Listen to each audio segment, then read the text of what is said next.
Tom Brady reports today, and we heard Jason Lockenfora on with us earlier today saying it's very likely that that was the last we've seen of Tom Brady in the NFL. Brady, what do you think we're going to see from Tom's camp over the next several weeks?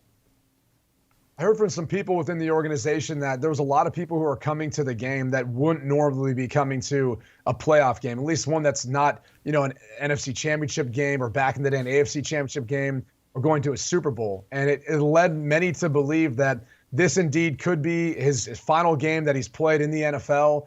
There's a lot of things that he's contemplating. I know one of the things that was discussed was potentially the fact that he's under contract for another season. And he's the type of man that says, hey, when I make an agreement, when I put something down on paper like that, I want to own up to it. But I also think, he didn't outwardly say it, much like Aaron Rodgers. But at the same time, he's probably wondering, too, if they can continue to sign everyone back like they tried to run it back after last year's Super Bowl win. It's easier said than done after you win a Super Bowl. It's a little tougher when you don't even make it to the NFC Championship game. So they've got a lot of cap decisions and decisions they need to make as to whether or not they're going to try to build back up for one more run because Bruce Arians is coming back, or whether or not they're going to try to rebuild.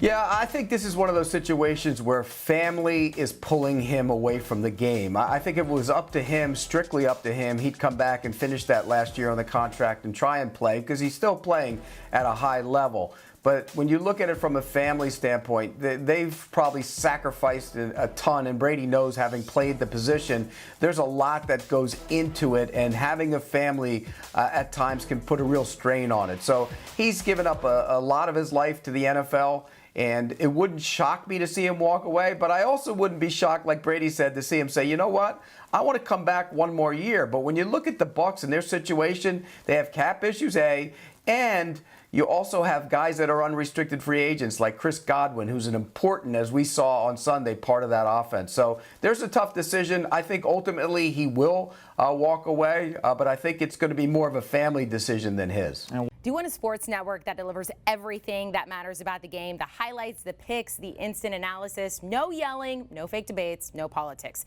Hit the subscribe button and never miss a moment.